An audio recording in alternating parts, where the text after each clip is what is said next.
The betrayal hit different this time because I knew it was coming.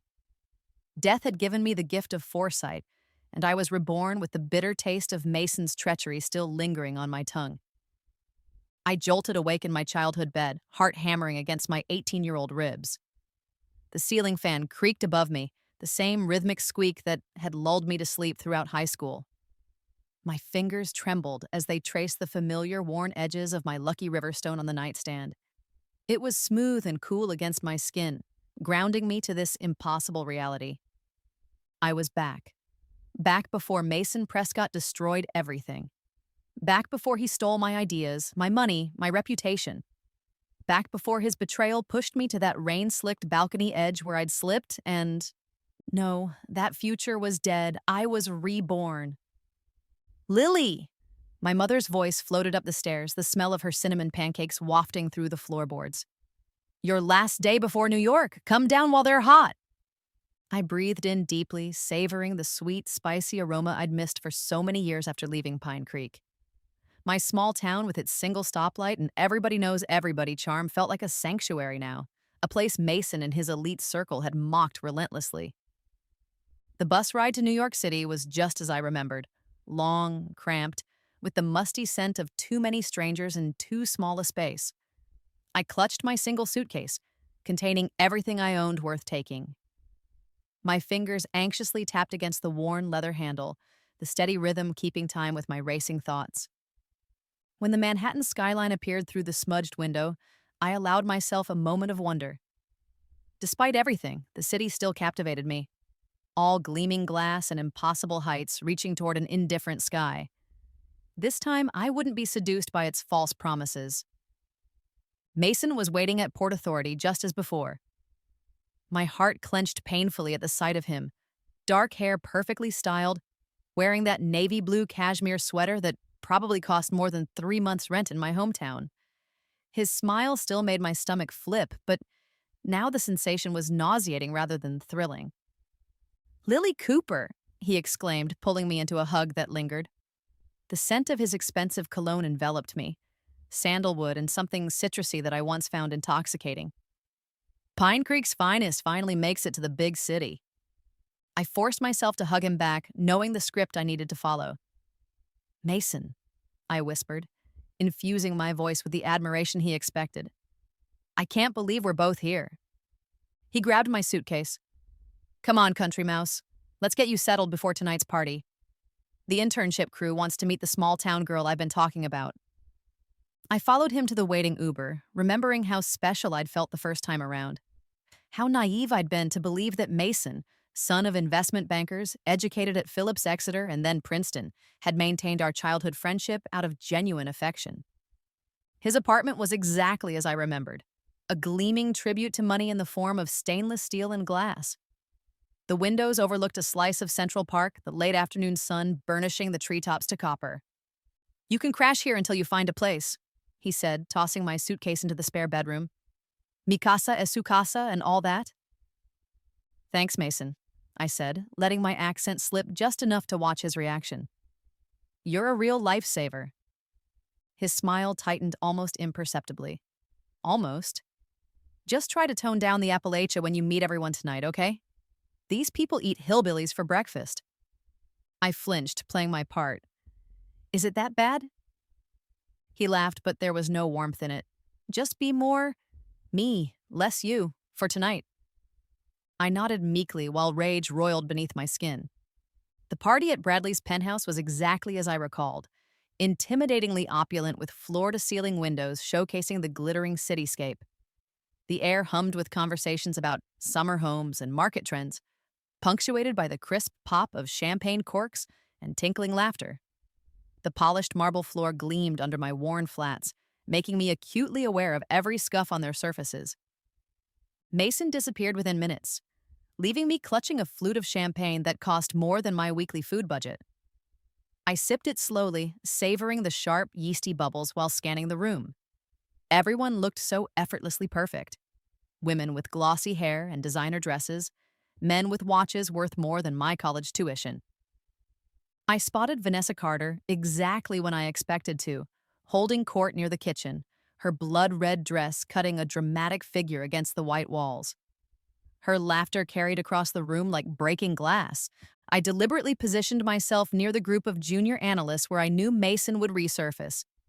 My heart pounded against my ribs as I waited for the moment.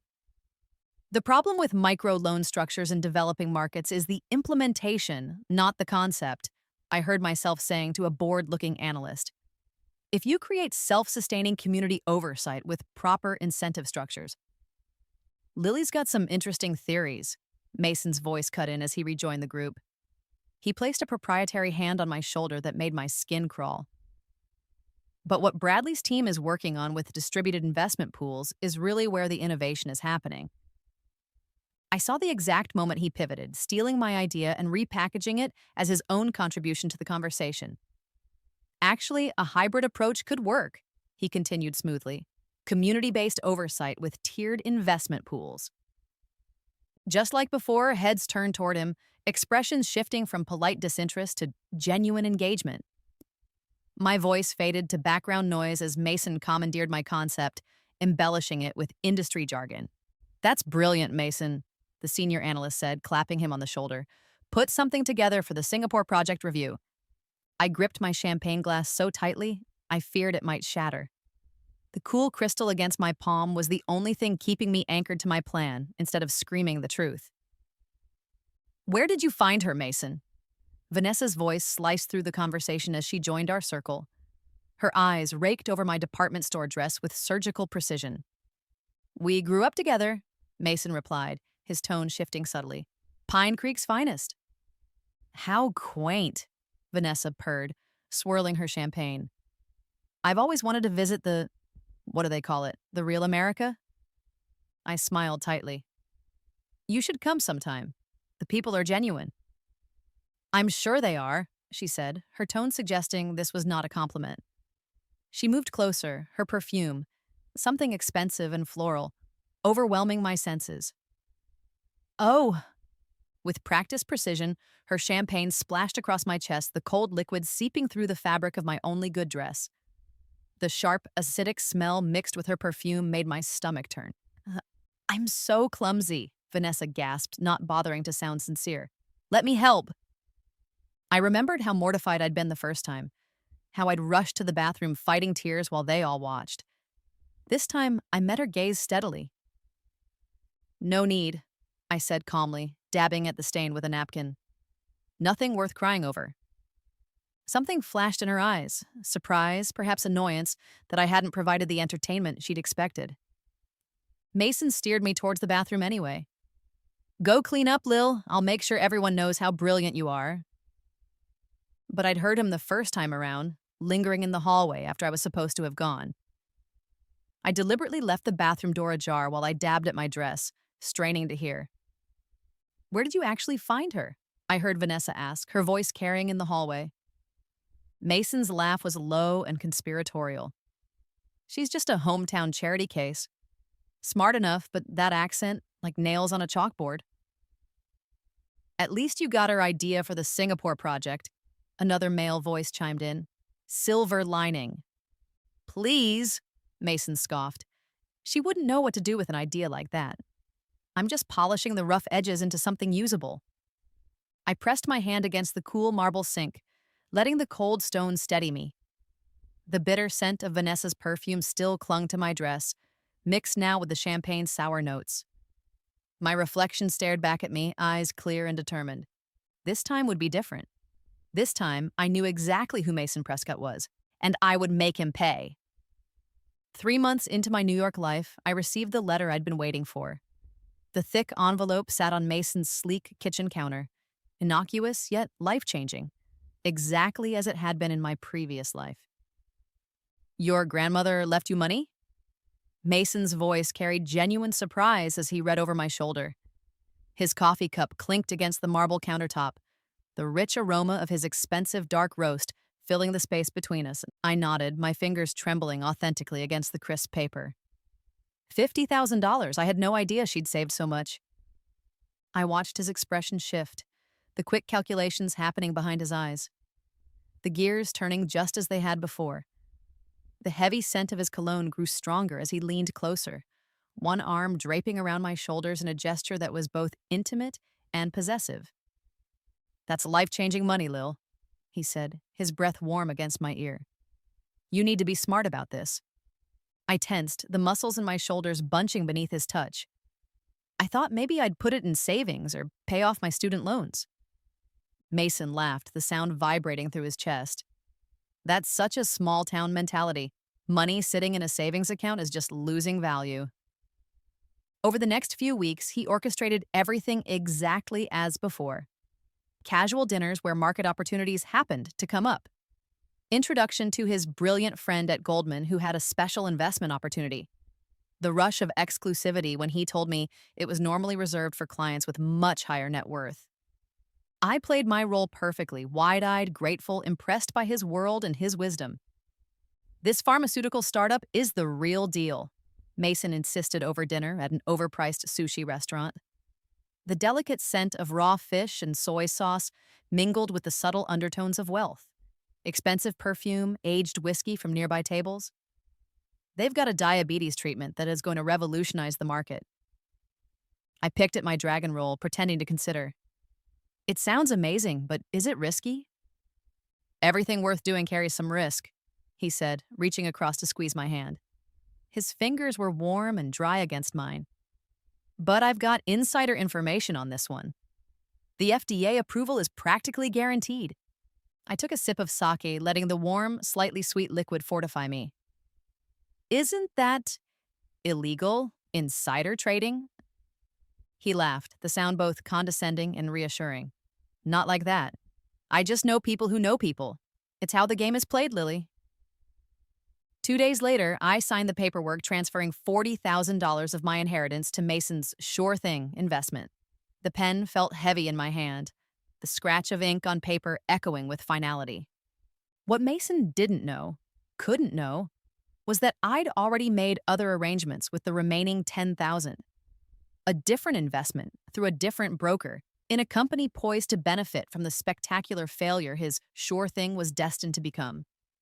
I remembered the exact date of Mason's deception, the day I discovered the truth the first time around. I made sure to be at his apartment, quietly preparing dinner while he showered.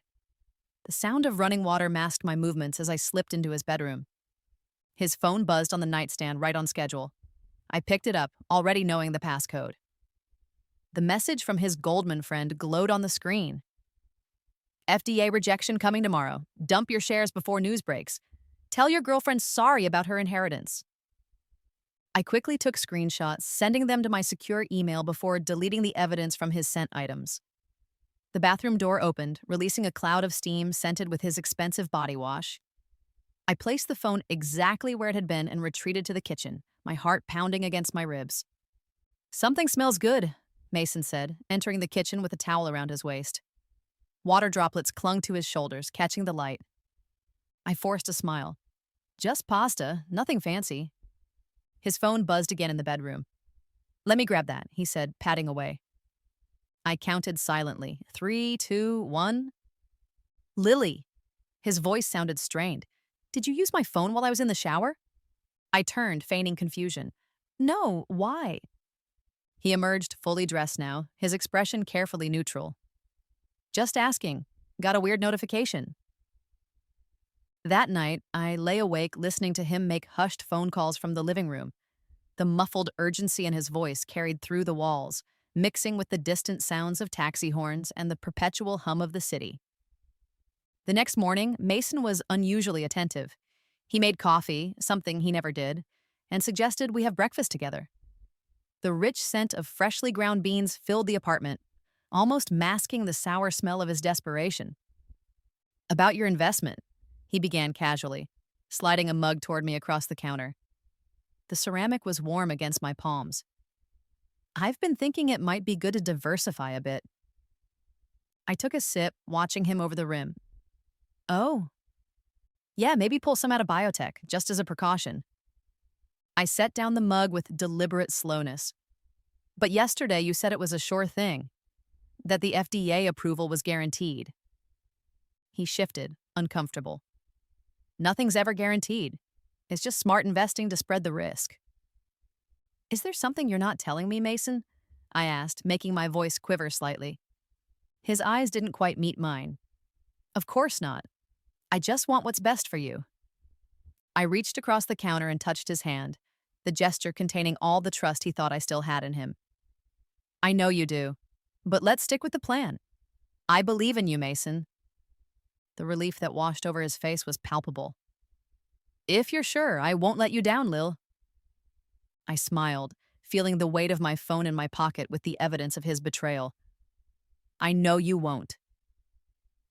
While Mason scrambled to protect himself that day, I executed the next phase of my plan.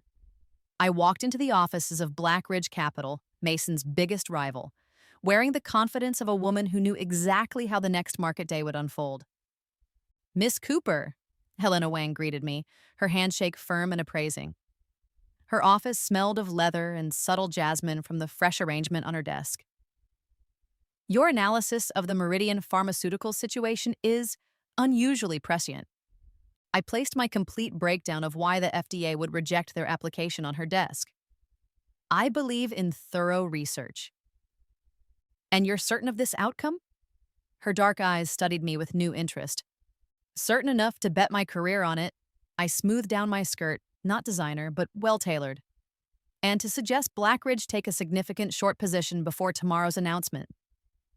The next morning, I watched from my desk at Blackridge as the pharmaceutical company's stock plummeted 67% following the FDA's rejection announcement. The news rippled through the financial district like a shockwave. My phone buzzed with increasingly desperate texts from Mason. Call me. Where are you? We need to talk about your investment. I let him stew for hours before responding, giving him time to fully absorb the consequences. When I finally called, his voice was tight with controlled panic. Lily, I don't know how to tell you this. The FDA rejected the application, I said flatly. I know. His pause was delicious. How did you... It's all over the financial news, Mason. I kept my voice even, professional. My $40,000 is gone, isn't it? Not gone, he said quickly. The investment took a hit, but these things recover, Stop lying, I cut in, allowing a tremor of anger. Just tell me the truth for once. The silence stretched between us, thick with unspoken calculations. Finally, I'll make it up to you, Lily. I promise. This was just bad luck. Was it? I asked softly. Or did you know this was coming? What? No. How could you think that? I closed my eyes, remembering how devastated I'd been the first time, how his betrayal had nearly broken me. It doesn't matter. What's done is done. Where are you staying? Come back to the apartment. We'll figure this out. I've got a place, I said, glancing around my new office at Blackridge. And a new job. Another pause. What job? Where? Blackridge Capital. I heard his sharp intake of breath, the name of his firm's biggest rival landing like a slap. Lily, that's a competitor, I know, but they appreciated my analysis of why Meridian Pharmaceuticals was a house of cards waiting to collapse. You knew. His voice was barely a whisper. I did my research, I replied simply. Something you taught me to do, remember? I ended the call before he could respond, savoring the sweet taste of this small victory.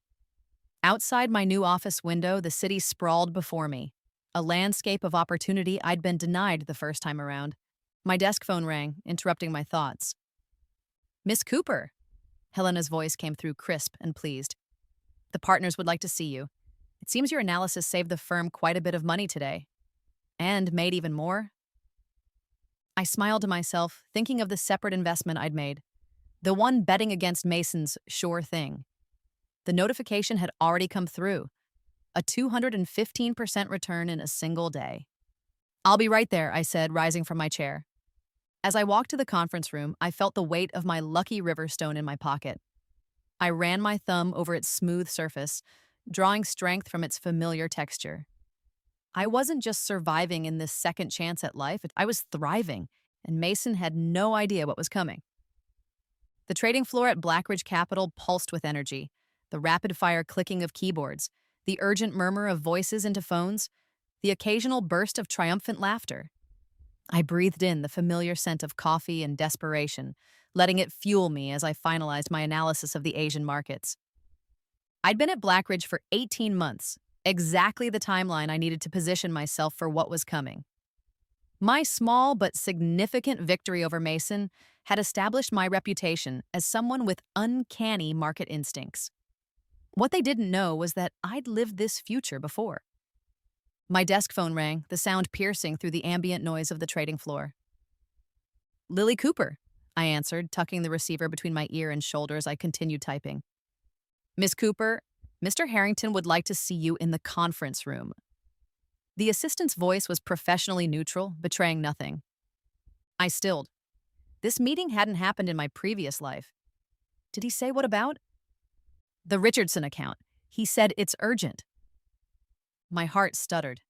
The Richardson account was my biggest victory at Blackridge, a client I'd brought in personally, who had tripled their investment under my guidance. In my previous life, this account had cemented my rise at a different firm before Mason's final betrayal destroyed everything.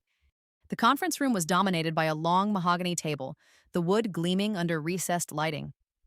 The large windows offered a sweeping view of Manhattan, gray winter light filtering through the glass. The room smelled of lemon furniture polish and the fading notes of someone's cologne. Thomas Harrington sat at the head of the table, his expression grave. Beside him was Vanessa Carter, the same Vanessa who had poured champagne on my dress at that first party, now wearing Chanel and a practiced look of concern. My stomach clenched. This was new territory. "Lily, please sit down." Thomas gestured to a chair across from Vanessa. "I believe you know Miss Carter from Goldman Sachs?" I nodded, keeping my face carefully neutral as I took my seat. The leather chair was cool against my back. "We've met socially." Vanessa's smile was glacier cold. "Lily and I go way back. She's an old friend of my fiancé." The word hit me like a physical blow. In my previous life, Mason and Vanessa hadn't gotten together until after my disgrace and death.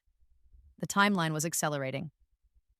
"We have a situation with the Richardson account," Thomas said, sliding a folder across the table. "Miss Carter has brought some concerning information to our attention." I opened the folder, already knowing what I would find. Fabricated email exchanges, doctored trading records, a carefully constructed narrative suggesting I had given Richardson insider information to secure his spectacular returns. "This is absurd," I said, my voice steadier than I felt. "These emails are fake." "They came directly from Richardson's server," Vanessa countered smoothly. "Goldman was conducting due diligence for a potential acquisition when we discovered the irregularities." I looked at Thomas, recognizing the conflict behind his eyes. He wanted to believe me. I'd made the firm a lot of money, but the evidence was compelling. "Richardson will confirm these are fabricated," I insisted. "Call him right now." Thomas hesitated. "We did? His office says he's unreachable on his yacht for the next week." Precisely timed, of course. I remembered now. Richardson always took his yacht to the Bahamas this week of the year. Mason and Vanessa had planned this perfectly. "This is a serious allegation, Lily," Thomas continued. "If true, it could mean criminal charges. At minimum, termination and industry blacklisting." "It's not true," I said firmly. "Give me time to prove it." Thomas and Vanessa exchanged glances. "The compliance team will conduct a full investigation," he said finally. "In the meantime, you're suspended with pay." My security badge was deactivated before I reached the lobby. My desk contents were shipped to my apartment in a cardboard box that arrived the next morning. The smell of the packing tape, sharp and chemical, filled my small living room as I unpacked my possessions. My phone buzzed with a text from an unknown number. "Drinks, the Oak Room, 7 p.m. M." I stared at the message, my fingers tightening around the phone. So this was his play. Reach out as if concerned. Pretend he wasn't behind it all. In my previous life, I'd agreed to meet him, desperate for any support as my world collapsed. He'd used the opportunity to extract information he later used against me. This time would be different. The Oak Room was dimly lit, all dark wood and old money. The rich scent of aged bourbon and cedar filled the air, underlaid with the subtle perfume of wealth and privilege. Mason sat at the corner table exactly as before, nursing what I knew would be an 18-year-old Macallan. "Lily," he rose as I approached, his concern appearing genuine. "I heard what happened. It's outrageous." I slid into the seat across from him, cataloging the slight changes from my memories. His hair was shorter now. New watch. Patek Philippe. Obscenely expensive. The same cologne that still occasionally haunted my dreams. "Is it?" I asked, signaling the waiter. "Manhattan, please." Mason leaned forward, his voice lowered conspiratorially. "Of course it is. You're not capable of that kind of fraud." "That's generous coming from you." He flinched slightly, genuinely taken aback by my directness. This wasn't following the script from before. "What does that mean?" "It means I find the timing interesting. Your fiancé discovers alleged fraud involving my biggest client immediately after you and I had a falling out over my lost inheritance." I kept my voice light, conversational, even as my heart hammered against my ribs. The waiter delivered my drink. I took a sip, letting the sweet burn of the vermouth and whiskey warm my throat. That's absurd," Mason sputtered. "Vanessa was just doing her job. And how did you know she's my fiancé?" I smiled thinly. "News travels fast. Congratulations." He studied me, recalibrating. The Mason I remembered would have pressed harder, become defensive. This Mason seemed more cautious, as if sensing something different about me. "Look," he said finally, "whatever you think of me, I'm not behind this. But I might be able to help. I know people at the Regulatory Commission." I took another sip of my Manhattan, the bittersweet taste matching my mood. "In exchange for—" "Nothing," he insisted, looking wounded. "We've known each other since we were kids, Lil. Despite everything, I care about what happens to you." In my first life, I'd believed him. I'd allowed him access to my defense strategy, my evidence, my witnesses. He'd used it all to undermine me before the regulatory hearing. "That's kind," I said, letting him see only what I wanted him to see. Vulnerability, hope, relief. I could really use an ally right now. By the time we parted ways 3 hours later, Mason believed he had me exactly where he wanted me, desperate and dependent on his help. What he didn't know was that I'd recorded our entire conversation on the phone sitting innocuously on the table, capturing his subtle fishing for information and his carefully timed questions about my defense strategy. The industry gala arrived exactly 1 month into my suspension, just as the compliance investigation was reaching its conclusion. The timing wasn't coincidental. Mason and Vanessa had ensured the maximum audience for my humiliation. The venue was a soaring glass atrium in Midtown, filled with the elite of New York finance. Crystal chandeliers cast fractured light across the gathering, the air heavy with perfume, cologne, and ambition. The subtle notes of orchids from massive arrangements mixed with the sharp tang of alcohol and the faint metallic scent of money. I wore red, bold, attention-grabbing, unapologetic. Not the timid black I'd chosen in my previous life, hoping to blend into the background. The dress hugged my figure, the fabric smooth against my skin, giving me confidence as I navigated through clusters of New York's financial elite. I spotted Mason and Vanessa holding court near the central bar, her hand possessively displayed on his arm, diamond engagement ring catching the light with calculated precision. They were talking to Thomas Harrington, my boss, whose expression grew increasingly troubled as their conversation progressed. I didn't rush over. Instead, I worked the room methodically, speaking with key people I'd cultivated relationships with over the past 18 months. People who hadn't existed in my orbit the first time around. Jamal from the mailroom at Blackridge, whose brother worked IT at Goldman and had been helping me track Mason's digital footprints. Sophia, a junior analyst who had overheard Vanessa discussing taking Cooper down in the ladies' room at a charity function. The bartender whose cousin cleaned Mason's apartment and had borrowed his laptop long enough for me to clone the hard drive. People from my small town, and those like them, who were invisible to people like Mason and Vanessa. I timed my approach perfectly, arriving at Thomas's side just as Mason was saying, "Always had a knack for appearing luckier than she actually is. Small-town girls often rely on charm over substance." "Is that so?" I interrupted, my voice carrying just enough to draw attention from nearby groups. Mason turned, his smile faltering slightly at my appearance. Vanessa's eyes narrowed, taking in my confidence with visible displeasure. "Lily," Thomas acknowledged awkwardly, "I didn't expect to see you here." "I wouldn't miss it," I replied. especially given the topic of conversation. Please, Mason, continue explaining my career to my boss.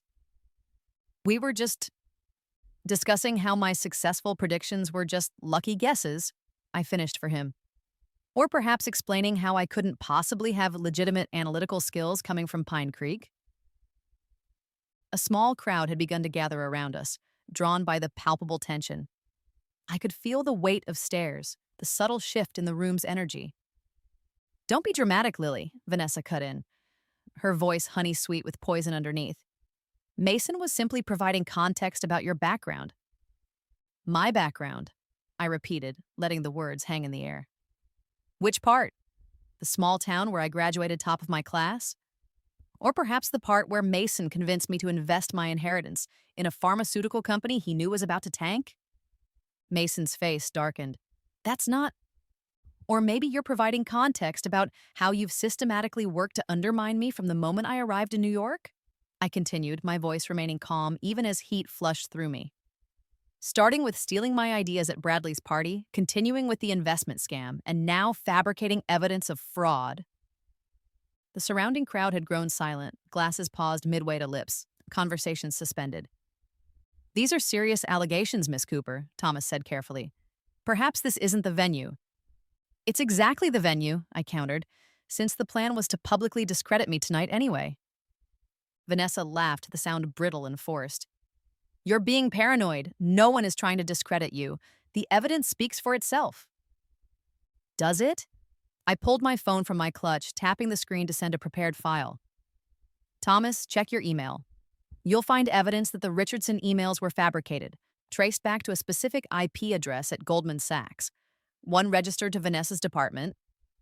Thomas frowned, pulling out his phone. The crowd seemed to collectively hold its breath as he scrolled through the documents I'd sent. This is concerning, he said finally, looking up at Vanessa with new suspicion. It's nonsense, she snapped, but her composure was cracking. She obviously doctored those records. The Regulatory Commission has the originals, I said calmly, along with testimony from 3 Goldman employees about your instructions to create a paper trail against me. They're quite eager to speak with you both. Mason stepped forward, his voice lowered to a threatening whisper. You're playing a dangerous game, Lily. You don't have the resources or connections to win this. I met his gaze steadily. That's where you're wrong, Mason. I have something much more powerful than your connections. What's that? He sneered. People you never bothered to see. I gestured subtly around the room, where Jamal, Sophia, and a dozen others I'd cultivated relationships with stood watching. The invisible ones who hear everything, see everything, and remember everything. Understanding dawned in his eyes, quickly followed by the first flickers of genuine fear. He glanced at Vanessa, whose perfect composure had fractured completely. Thomas, I said, turning to my boss, I believe the compliance investigation will clear me by tomorrow. When it does, I'd like to discuss a promotion. Senior analyst seems appropriate given my track record. I walked away before any of them could respond, feeling the weight of stares following me. Some hostile, some confused, but many newly respectful. The taste of this small victory was sweet, but I knew it was only the beginning. Mason and Vanessa had underestimated me for the last time. 5 years passed in a carefully orchestrated blur. I built my reputation at Blackridge methodically, leveraging my foreknowledge to make strategic investments that seemed brilliant rather than impossible. Senior analyst became vice president. Vice president became managing director. I kept my focus on Mason and Vanessa, watching from a distance as their stars rose in parallel. He made partner at his firm. She became chief investment officer at hers. They purchased a penthouse in the prestigious Azure Heights Tower, a gleaming monument to wealth with its distinctive blue-tinted windows and unparalleled views of the park. All exactly as I remembered, all part of the path I needed them to follow. I maintained my own more modest apartment, cultivating the image of the successful but not extravagant professional. I drove a sensible luxury car rather than the flashy sports models favored by my peers. I donated to charities supporting rural education. I mentored young women from backgrounds similar to mine. Meanwhile, I quietly built my real empire through a labyrinth of shell companies and offshore accounts, using my knowledge of future market movements to amass a fortune that would have been impossible through conventional means. The whispers started exactly when I expected them to. Rumors of a mysterious investor systematically purchasing prime Manhattan real estate. Speculation about a new player moving against established real estate dynasties. Theories about foreign money or tech wealth being converted to concrete assets. I smiled each time I overheard these conversations at charity galas or industry events, knowing the truth was hidden in plain sight. The annual finance leaders' dinner at the Pierre was where I planned my next move. The hotel ballroom glittered with crystal and old money, the subtle scent of lilies from the centerpieces mingling with the earthy notes of aged whiskey and subtle cologne. I wore midnight blue, understated elegance that drew appreciative glances without demanding attention. Mason and Vanessa arrived fashionably late, as always. Her laugh carried across the room, that same brittle sound that still occasionally jolted me awake at night. His hand rested possessively at the small of her back, diamond cufflinks catching the light as he gestured to emphasize whatever story he was telling. I watched them work the room, moving from group to group with practiced ease. The perfect power couple. 5 years had added subtle lines around Mason's eyes, a touch of silver at his temples that only enhanced his appearance. Vanessa remained flawless, her beauty maintained through whatever cutting-edge treatments money could buy. I timed my approach perfectly, intercepting them at the bar during a momentary lull in their social circuit. "Mason, Vanessa," I greeted them, my voice warm and professional. "Lovely to see you both." Their surprise was delicious, the momentary widening of eyes, the pause before composing themselves. We occupied the same industry but had maintained careful distance since the gala confrontation years ago. "Lily," Mason recovered first, his smile not quite reaching his eyes. "You're looking well." "Blackridge must be treating you right," Vanessa added, her gaze conducting a swift assessment of my dress, jewelry, shoes, calculating their worth with practiced precision. I smiled, accepting my gin and tonic from the bartender. The juniper scent rose crisp and sharp as I took a sip. "Can't complain. Though I hear congratulations are in order for you both. The Azure Heights penthouse? That's quite an achievement." Something flickered across Mason's face, pride mingled with surprise that I knew about their purchase. "Thank you. The views are unparalleled." "I imagine the property taxes are as well," I commented lightly, "with the new city reassessment coming." Vanessa waved a dismissive hand, her diamond bracelet catching the light. "A necessary inconvenience. The building's prestige is worth it." "Besides," Mason added with a smug smile, "those increases primarily affect the lower floors. The penthouse level has certain advantages." I nodded thoughtfully. "For now, perhaps." His smile faltered slightly. "Meaning?" "Just that things change," I said with a casual shrug. "Markets shift, regulations evolve. Nothing stays the same forever." "Some authority on market timing now, are you?" Vanessa's tone carried a mocking edge, clearly referencing my earlier disgrace and subsequent redemption. I took another sip of my drink, letting the cool liquid fortify me against the rising heat of anger. "I've learned to recognize patterns," I said simply. "Speaking of which, I heard there are concerns about the building's ownership structure. Something about a buyout offer?" The flicker of unease that passed between them confirmed what I already knew. The rumors had reached them, but they dismissed them as irrelevant to their penthouse interests. "Nothing that affects the residents," Mason said firmly. "The condo board has everything under control." "Glad to hear it," I replied. "I'd hate to see such a prestigious address fall into uncertain hands." Their discomfort was palpable now. The conversation had veered into territory they hadn't anticipated from me. I sensed Vanessa preparing one of her practice social exits. "Well, we should circulate," she said predictably, placing her empty champagne flute on a passing server's tray. "Lovely catching up, Lily." "Before you go," I said, holding their attention for one final moment, "I've been thinking of investing in Manhattan real estate myself. Any advice for a small-town girl looking to put down roots?" Mason's patronizing smile returned, his equilibrium restored by the opportunity to condescend. "Start smaller, Lily. Perhaps a nice one-bedroom in Brooklyn?" Azure Heights might be aspirational for your current position. Sound advice, I acknowledged with a smile that revealed nothing. I'll keep that in mind. I watched them move away, heads bent together in private conversation. The subtle scent of Vanessa's perfume lingered, mixing with the taste of satisfaction on my tongue. They still saw what they expected to see, the slightly more successful but ultimately limited small-town girl they'd always underestimated. Perfect.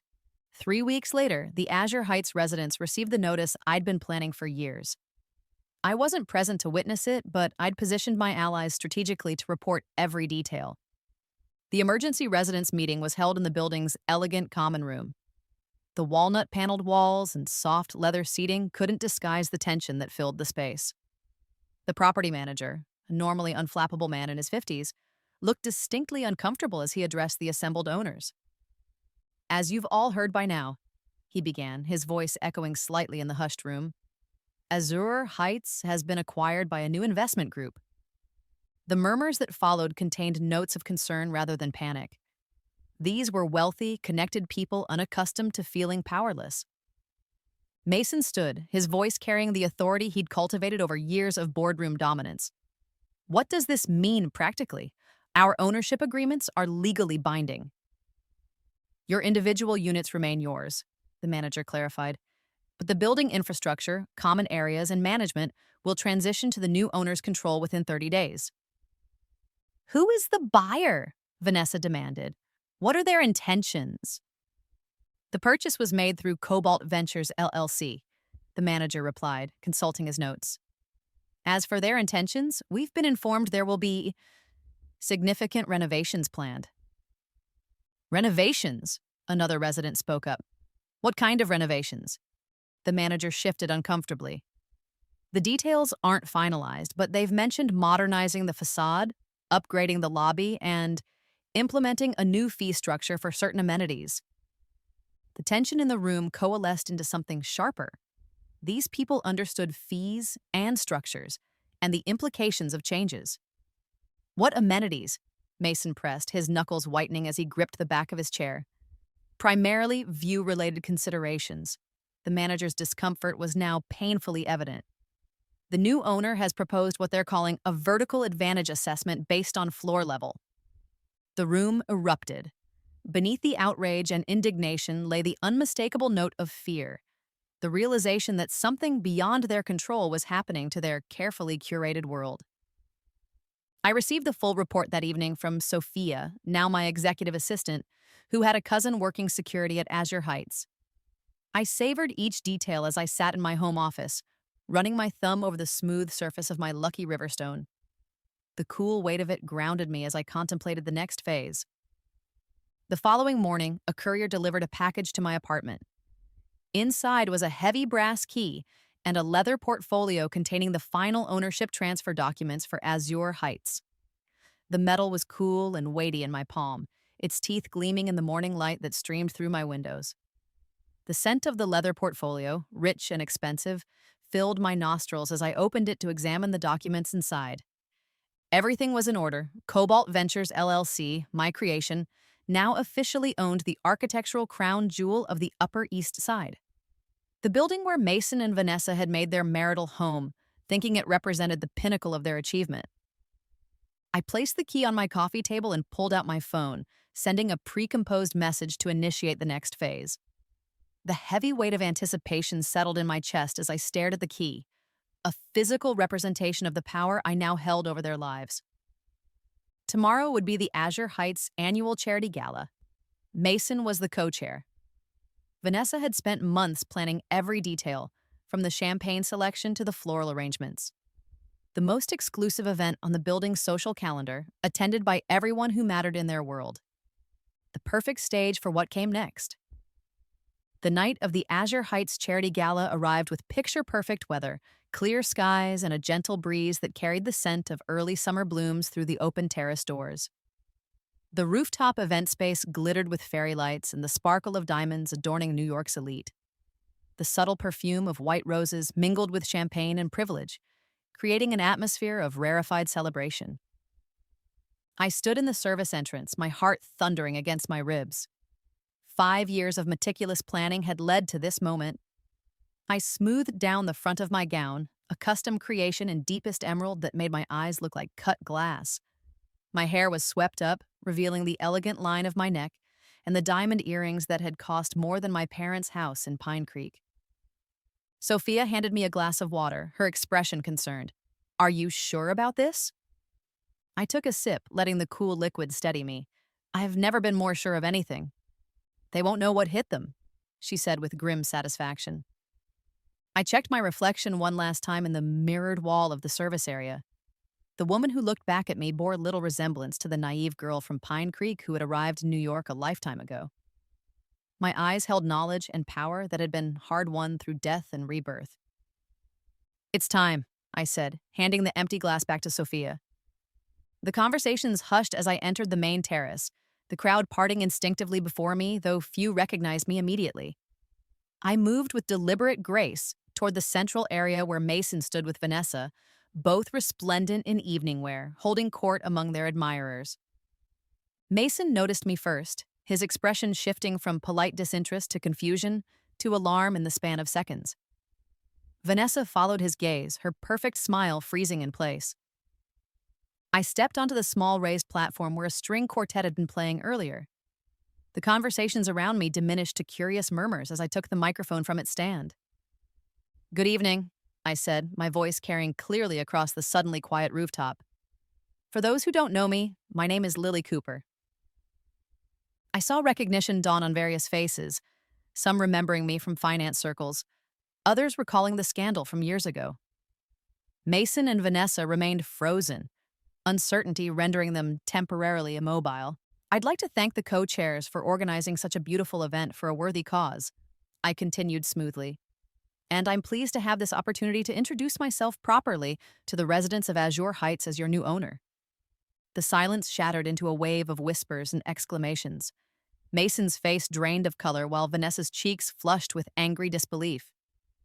"For those unfamiliar with the details," I went on, "Cobalt Ventures completed the acquisition of this building last week. As the founder and CEO of Cobalt, I wanted to personally share some exciting changes we have planned." Mason pushed through the crowd toward me, his expression thunderous. "This is inappropriate," he hissed, reaching the edge of the platform. "This event is for charity, not business announcements." I smiled down at him, savoring the reversal of our positions.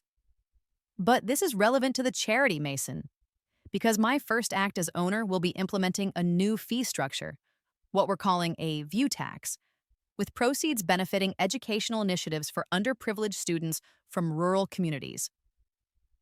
The crowd's reaction was mixed. Confusion, outrage from some, cautious approval from others who couldn't openly object to charitable giving. "The tax will be progressive," I continued, speaking to the crowd while holding Mason's gaze. "Starting with a modest fee for lower floors and increasing substantially for the premium views enjoyed by the penthouse level." Vanessa had reached us now, her composure cracking. "You can't do this," she said, her voice tight with fury. "The condo agreement has provisions for special assessments approved by the building owner." I finished for her. "Section 12, paragraph 6. I'm sure you read it carefully before purchasing." Mason stepped onto the platform, attempting to regain control of the situation. "Ladies and gentlemen, please enjoy the evening. Miss Cooper and I will discuss this business matter privately." "Actually," I said, raising my voice slightly, "I think everyone here deserves transparency about who they're dealing with. Especially since some of you may remember me from years ago, when Mason and his fiancée orchestrated my professional disgrace." The whispers increased. Mason's hand closed around my wrist, his grip painfully tight. "Stop this now," he warned, his voice low. I didn't flinch. Instead, I nodded to Sophia, who activated the large screens installed for the charity presentation. They flickered to life, displaying emails between Mason and Vanessa from 5 years ago, meticulously planning how to frame me for securities fraud. What everyone didn't know then, I continued as Mason's grip went slack with shock, was that I had evidence of their manipulation.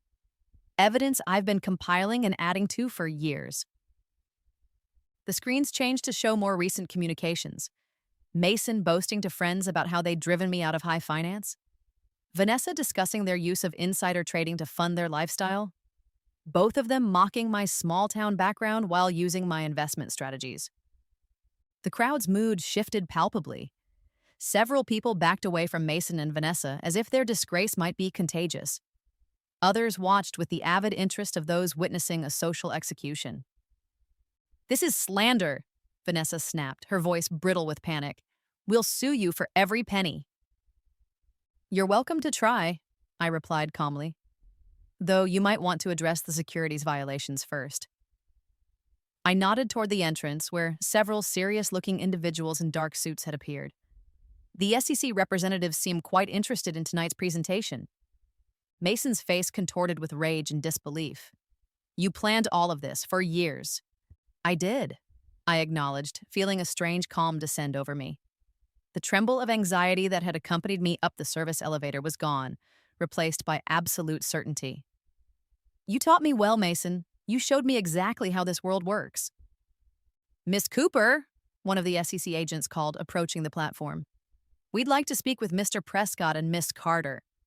I stepped back, relinquishing the microphone. "Of course, I believe they have quite a story to tell you." The next moments unfolded with surreal clarity. Mason and Vanessa being escorted to a private area for questioning, the murmurs of the crowd swelling into speculative conversations, several guests discreetly departing, others approaching me with new interest. Throughout it all, I maintained my composure, accepting congratulations on my acquisition and deflecting questions about my history with the disgraced couple. The weight of my Riverstone pressed against my thigh from the hidden pocket I'd had sewn into my gown. Its familiar presence anchored me as the evening I'd planned for years came to fruition around me. Later, as the gala disintegrated into groups of people sharing whispered updates, I slipped away to the penthouse level. The security system recognized my credentials, granting me access to the private elevator. The subtle scent of lavender and cedarwood greeted me as the doors opened directly into Mason and Vanessa's foyer, her signature home fragrance, designed to create an impression of refined elegance. I moved through their space silently, taking in the evidence of their life together. The minimalist furniture selected to showcase the spectacular views. The carefully curated art collection meant to impress visitors with their taste and wealth. The silver-framed wedding photos displaying their picture-perfect happiness. I ran my fingertips along the cool marble countertop of their kitchen island, remembering how Mason had once mocked my mother's worn Formica counters during his one visit to Pine Creek. The smooth stone beneath my fingers felt like power, cold, hard, and undeniable. When the elevator hummed to life again 30 minutes later, I was seated calmly in their living room, facing the spectacular nighttime views of Central Park and the glittering Manhattan skyline beyond. The city lights created dancing patterns across the polished floor, a private light show for the privileged few who lived at these heights. Mason entered first, his tie loosened, face haggard. He stopped short at the sight of me, his body tensing with renewed anger. Vanessa followed, her perfect makeup now smudged from what might have been tears. "Get out!" she hissed, her composure completely abandoned. "You've done enough damage." "Actually," I said, remaining seated, "I own this building now. I have every right to be here." Mason moved to the bar, pouring himself a generous measure of scotch. The amber liquid caught the light as he swallowed half of it in one gulp. The rich, peaty scent wafted across the room.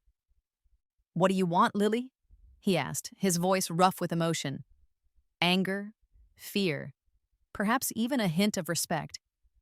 "You've destroyed our reputations. The SEC is launching a full investigation. Is that enough for you?" I considered him thoughtfully. In this light, with his defenses stripped away, I could almost see the boy I'd known in Pine Creek. The one who had taught me to skip stones across Miller's Pond, who had helped me with math homework, who had once been my friend before ambition corrupted him. "It's not about what I want," I said finally. "It's about what you took from me." "We made a mistake," Vanessa interjected, desperation making her voice quaver. "Everyone does. We can make it right." I laughed softly, the sound echoing in the vast space. "Now you want to make it right? After years of mocking me? After systematically working to destroy my career?" "We can help you," Mason said, moving closer, his tone shifting to the persuasive cadence he used in business negotiations. You're clearly brilliant, Lily. What you've accomplished, buying this building under our noses, positioning yourself for revenge. It's impressive. We could be powerful allies instead of enemies. I studied him, feeling the familiar pull of his charisma, the same force that had once made me trust him completely. You think we're the same, I observed. That beneath it all, I share your ruthless ambition. Don't we? He challenged, sitting across from me. Look what you've done. The patience, the calculation, the perfect execution. You're exactly like me, Lily. You just needed the right motivation to embrace it. His words hit closer to home than I wanted to admit. How many times during this long journey had I questioned whether my pursuit of justice was becoming the very thing I despised? We can start fresh, Vanessa added, sensing weakness in my silence. My family has connections you couldn't imagine. Social circles that would normally take decades to access. I rose slowly, moving to the floor-to-ceiling windows. The city sprawled before me, a testament to human ambition, both its achievements and its costs. Come with me, I said quietly, turning back to them. There's something I want to show you. I led Mason and Vanessa to the private elevator, keying in the access code for my newly established office on the building's top floor. The space had previously been a rarely used common area, a wasted opportunity I'd immediately recognized when reviewing the building plans. The doors opened to reveal a transformation. What had once been an unremarkable meeting room was now an elegant office with the same spectacular views as their penthouse. The walls were a soft cream color that seemed to capture and amplify the city lights streaming through the windows. The furniture was substantial without being ostentatious, quality pieces that conveyed confidence rather than desperation to impress. You've been busy, Mason observed, taking in the space with the practiced eye of someone who judged worth by appearances. I moved to the desk, opening a drawer to retrieve a small wooden box. The scent of cedar filled the air as I placed it on the coffee table between the comfortable seating arrangement. Please sit, I invited them, taking a chair opposite. They exchanged glances before complying, their earlier confidence now tempered with uncertainty. Vanessa's hands fidgeted in her lap, the massive diamond on her finger catching the light with every nervous movement. What is this about, Lily? Mason asked, his tone caught between impatience and genuine curiosity. I opened the box carefully. Inside, nestled on dark velvet, was my Riverstone, the one I'd carried since childhood, the one that had accompanied me through death and rebirth, the physical link between my two lives. Do you recognize this? I asked Mason. He frowned, leaning forward to look more closely. A rock? Not just any rock, I said. You gave this to me when we were 12. We found it by Miller's Pond, and you said it was special because of the perfect white line running through it. You said it looked like lightning frozen in stone. His expression changed, memory softening the hard lines of his face. I remember that day, he said slowly. You kept it all this time? I did, I confirmed. Through everything, it reminded me of home, of who I was before New York changed me. I set the stone aside and reached deeper into the box, removing a small framed photograph. I placed it on the table facing them. The image showed a younger me, smiling, full of hope and ambition, unaware of what awaited. This was taken the week before I died, I said quietly. Vanessa's head snapped up. What are you talking about? Mason's expression had shifted to concern. Lily, you're not making sense. In another life, I continued, your betrayals didn't end with professional sabotage. The woman in this photo trusted you, Mason. Even after you stole her ideas, even after you cost her inheritance, she still believed you when you offered to help clear her name. I placed another item on the table, a newspaper clipping with a headline, Finance analyst commits suicide following fraud allegations. This never happened, Mason said, his voice unsteady. You're trying to manipulate us. It happened to me, I insisted, in a life you can't remember. The night after you told the Regulatory Commission that I had confessed my guilt to you privately, I went to the rooftop garden of my building. It was raining. The balustrade was slick. I closed my eyes briefly, the memory of falling still visceral enough to make my stomach drop. I didn't jump. I was leaning over, looking down, wondering how it had all gone so wrong. My hand slipped on the wet stone. When I opened my eyes again, their faces reflected confusion and alarm. Vanessa had edged slightly away from me on the sofa, as if madness might be contagious. I woke up 18 again, I said simply, back in Pine Creek, with complete knowledge of the future that awaited me and the power to change it. This is absurd, Vanessa said, but her voice lacked conviction. Something in my calm certainty had unsettled her deeply. Is it? I challenged. How else do you explain my perfect market timing? How I knew exactly which investments would fail and which would succeed? How I anticipated your every move in our little game? Mason studied me with new intensity. If what you're saying were somehow true, which is impossible, why tell us? Why not just enjoy your revenge? I considered the question, turning the Riverstone over in my palm, feeling its familiar weight and texture. Because I want you to understand that this isn't just about ambition or power. This is about justice for a life that was stolen. I stood, moving to the window. Below us, the city continued its endless rhythm, oblivious to our drama playing out above the streets. I could have destroyed you both much sooner. I had the evidence years ago. But I wanted you to reach the height of your success first. So we'd have further to fall, Vanessa said bitterly. So you'd understand what it means to lose everything at the moment you think you've won, I corrected. The same lesson you taught me. Mason rose, coming to stand beside me. I could smell his cologne, still the same brand after all these years, and beneath it the sour note of fear. We can fix this, he said, his voice dropping to an intimate murmur. Whatever you think happened in this other life, we can make it right in this one. We share the same ruthless ambition, Lily. We always have. We could be unstoppable together. For a brief moment, I allowed myself to imagine it. Joining forces with Mason, using our combined intelligence and my foreknowledge to build an empire that would dwarf anything either of us could create alone. The power we could amass, the wealth we could accumulate. The thought left a bitter taste in my mouth. No, I said simply. We are not the same, Mason. I never wanted to be ruthless. I just wanted a fair chance.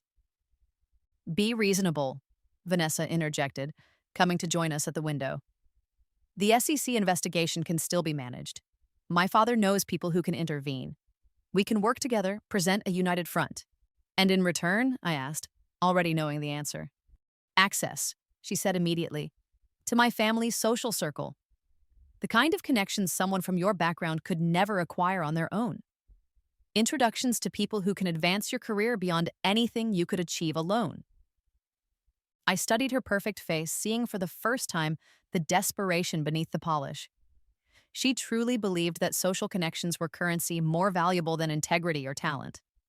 Perhaps in her world they were. I have a different proposal, I said, returning to the desk and pressing a button that illuminated a wall screen. It displayed the building plans for Azure Heights, with significant modifications highlighted in blue. These are my plans for the building. They moved closer, eyes scanning the detailed schematics.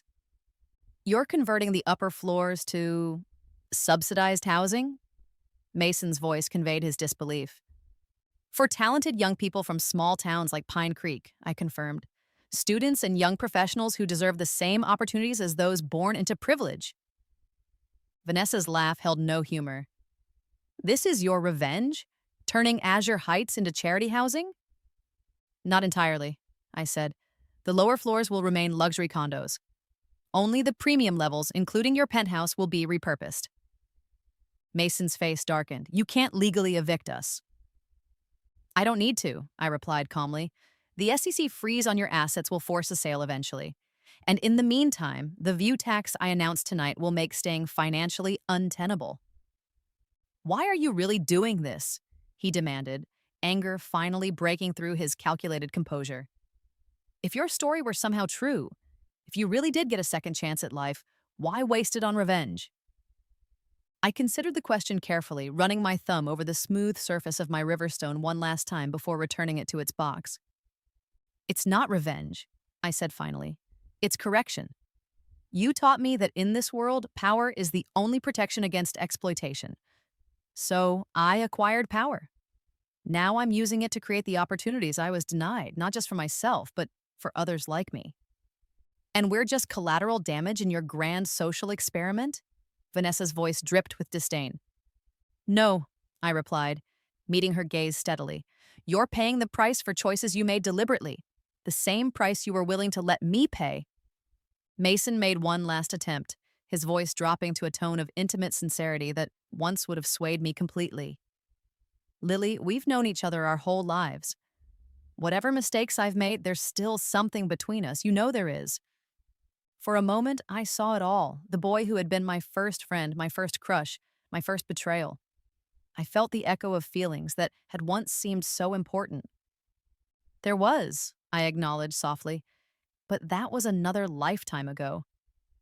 I pressed another button on the desk and the elevator doors slid open silently. It's late. I'm sure you have preparations to make, given the SEC situation. They stood motionless for a moment, the finality of my dismissal settling over them. Mason's expression hardened into something cold and unfamiliar. Vanessa's perfect mask slipped further, revealing the fear beneath. This isn't over, he said, the threat clear in his voice. It is, I replied simply. For both of you, it ended the moment you decided I was disposable. I watched them enter the elevator, maintaining my composure until the doors closed and they disappeared from sight. Only then did I allow myself to breathe deeply, feeling the weight of years lift from my shoulders like mist burning away in morning sunlight. It was done. Not revenge, but justice. Not for power, but for peace.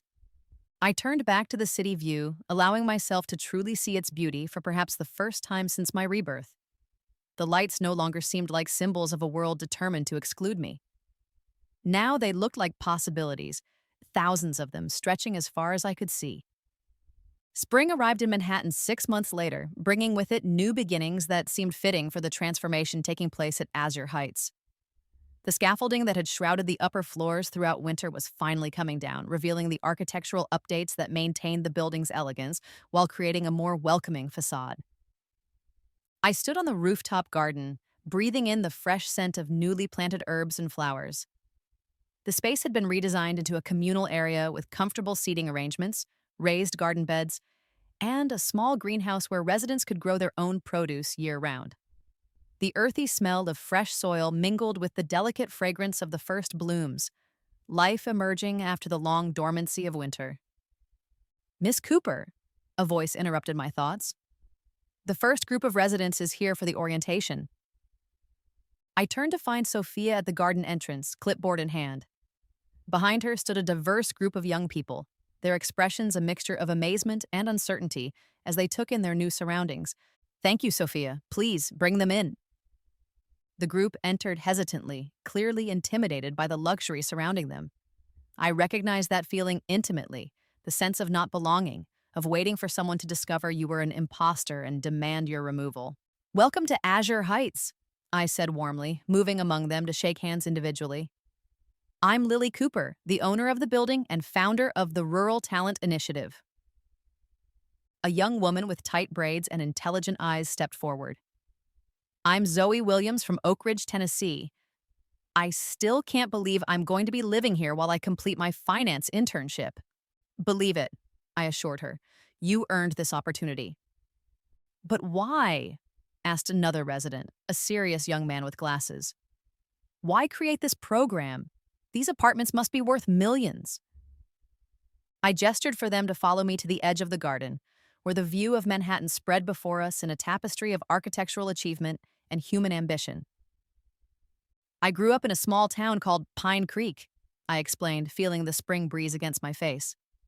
When I came to New York, I discovered that talent and hard work weren't always enough. There were invisible barriers, social connections, family backgrounds, the right schools, the right accents.